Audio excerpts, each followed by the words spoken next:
that I like to have when I'm teaching a class. And the longer I've looked at it, the worse it got in terms of whether I understand certain nuances of it. I understand the point. As we talked about Wednesday night, I understand that Paul was trying to encourage those in Thessalonica to realize that don't just sit around and think that Jesus' final return is coming tomorrow. Be busy, be active, be focused. So I get the general idea. But the details he outlines for them are challenging. And in terms of timing of events and the kinds of events that are under discussion and when those events occur, those are the kinds of things that challenge me more than I thought necessarily in the beginning of my study of this particular segment. And so as we walk through, I want to hear from you. What I'm trying to say to you is I don't necessarily know that I've got the best grasp on this. And maybe something that you have seen or read or understand from this text may be better than my understanding of it. And I'm willing to acknowledge that, and that's fair. I'm no smarter than you all. And so feel free, particularly as we can continue this particular study, to throw in your thoughts, because you may have seen or grasped a concept better than I'm grasping the concepts, in particular to the details that Paul outlines for them. We talked Wednesday night about the fact that one major thing that kind of has to be remembered when you study chapter 2 is what Paul says in verse 5. Because in verse 5 he says, "Remember ye not that when I was yet with you, I did what? I told you these things." And so what we're getting is Paul's letter, or his segment of a letter, that's being written to them, and he is assuming, if you will, that they remember the things that they'd already discussed and talked about when he was with them in person. The problem we have with that is that we weren't what? We weren't there for that conversation. And so maybe that's what's troubling me the most, is because we have an absence of understanding of what he talked about with them when he was personally there. We can't maybe grasp with the great clarity that they were as to what he's talking about in the details and the specific things that he addresses within this conversation. We studied this Wednesday just for a brief reminder of the things that we talked about.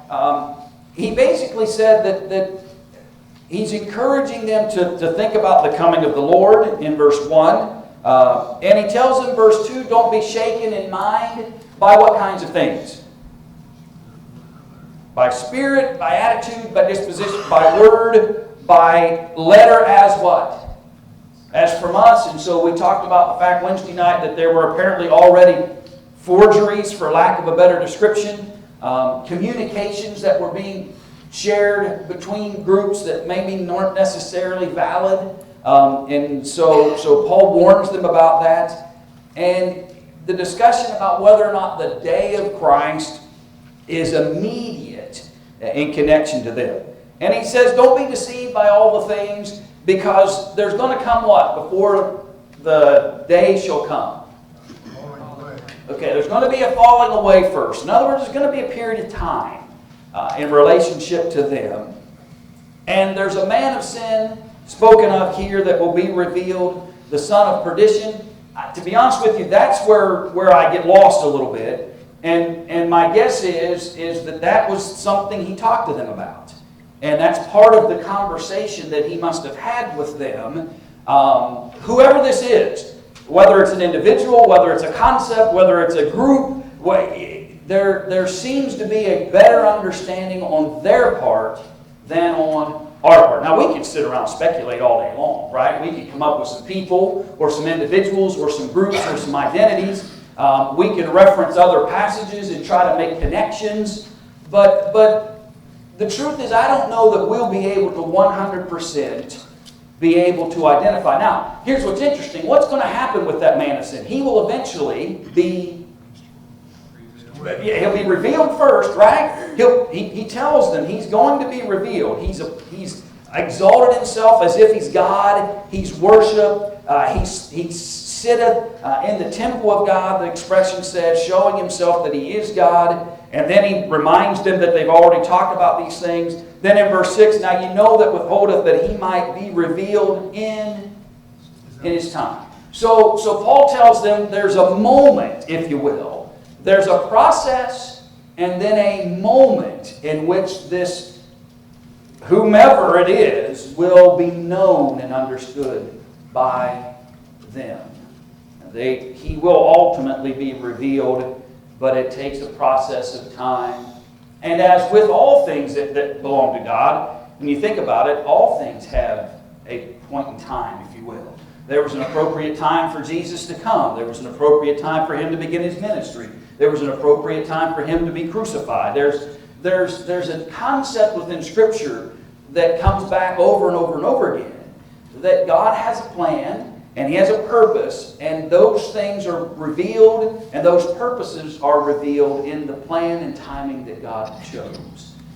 And so whomever this is ultimately will be revealed, and we'll see here in a few moments he will ultimately be consumed as well. The only thing I was looking at there, and I begin to wonder, is he will be in God's temple. We are God's temple, so would he be a spiritual person? Yeah. Or you don't want that question? Yeah. Well, no. The answers aren't going to be as forthwith, maybe. But no, I do believe that you're talking about an inward problem. I think when you're talking about a falling away, implies that this is a problem that's going to come from within those who have become believers. I don't know that this is an outside source. I believe that when he talks about a falling away, you cannot fall away from some place that you've never been. And so I do believe he's talking about an internal. In very generic terms, I think he's simply talking about the fact that in a very short span of time, from the beginnings of Christianity, if you will, in a very short span of time, you will already begin to see the seeds of apostasy and the turning away from the purity of what Jesus had designed and desired when he built his church and when he established the purposes for his disciples. In a very general sense, I see that here.